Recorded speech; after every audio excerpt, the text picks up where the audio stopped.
ناظرین، آج میں ملتان کی جو ایک اہم شخصیت ہیں ڈی سی صاحب، ان کے پاس میں موجود ہوں، اور گزشتہ ماہ رمضان کی جو ورکنگ چلی ہے اور آج لاسٹ جمعہ ہے،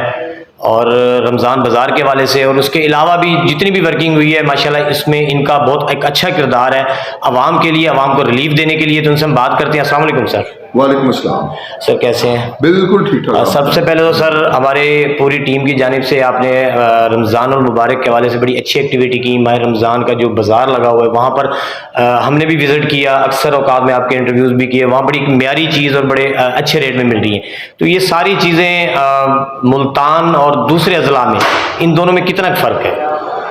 جی بہت بہت مہربانی گلوبل نیوز نیٹ ورک کی کہ آپ نے آج مجھے موقع دیا کہ میں رمضان المبارک پہ بات کر سکوں۔ رمضان المبارک کے حوالے سے جی دیکھیں، دو تین چیزیں تھیں۔ سب سے پہلے تو نگہبان رمضان پیکج تھا، جو کہ گھر گھر جو ہے وہ ایک ڈیلیوری ہم نے ایک فوڈ ہیمپر کی، اور الحمدللہ ہمارا کوئی 2,42,688 جو فوڈ ہیمپر سے وہ اوور آل ڈسٹریبیوٹ ہوئے۔ 72% ہم نے اچیو کیا۔ ہمارا جو ٹوٹل ڈیٹا تھا وہ کوئی 2,50,000 کا تھا۔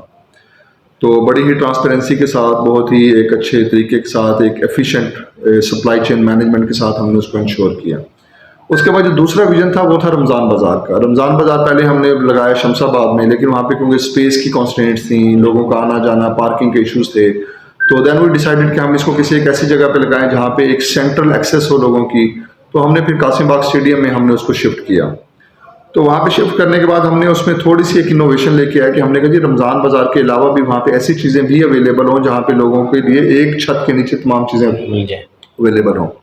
ہم نے جو ہمارے بڑے بڑے سٹورز ہیں، چیز اپ ہے، لطیف سٹور ہے، اس کے بعد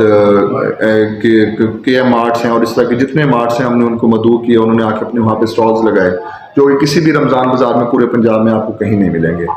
اس کے علاوہ کپڑوں کے سٹالز، جوتوں کے سٹالز، بچوں کے کھلونوں کے سٹال، اور اس کے ساتھ ساتھ بچوں کی ایکٹیویٹی کے لیے ہم نے وہاں پہ چھوٹا سا پلے ایریا بھی بنا کے دیا، تاکہ بڑے جو ہیں وہ اندر مستی میں مصروف رہیں اور بچے جو ہیں وہ باہر مستی میں مصروف رہیں۔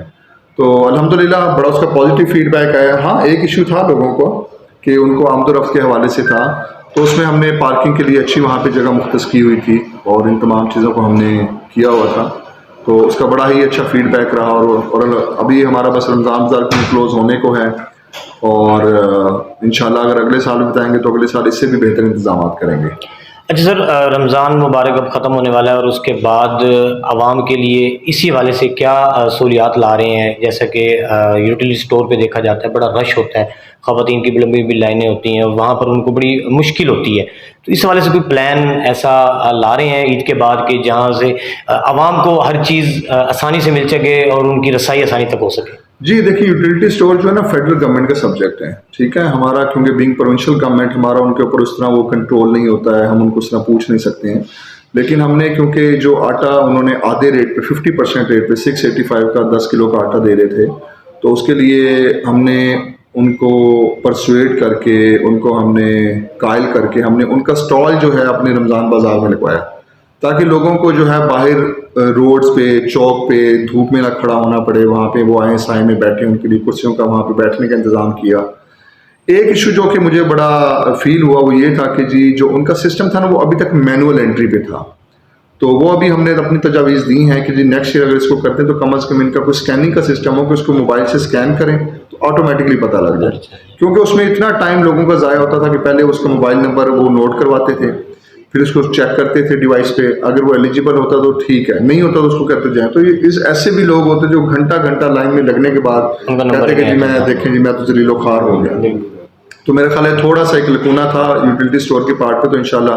آئی ہوپ سو کہ جی جو ہمارا national information technology board NITP جو ہے وہ اس کو ایڈریس بھی کرے گا، اور نیکسٹ ایئر یہ مزید بہتر اس کے اوپر کام ہوگا۔ اچھا سر، بے نظیر ان کو سپورٹ کے حوالے سے خواتین کو جو پیسے ملتے ہیں اس میں مختلف علاقوں میں چھوٹے چھوٹے پوائنٹس ہوتے ہیں، جیسے PCO ہے، کوئی شاپ ہے، اس طرح وہاں پر کوئی انتظام نہیں ہوتا خواتین کے بیٹھنے کا، بڑی خواتین وہاں ذلیل و خوار ہوتی ہیں، کافی کوئی اس طرح کے ایکسیڈنٹ بھی ہو جاتے ہیں، خواتین بے ہوش ہو جاتی ہیں، کسی کی بھی ڈیتھ بھی ہو جاتی ہے، اس حوالے سے کوئی پلاننگ؟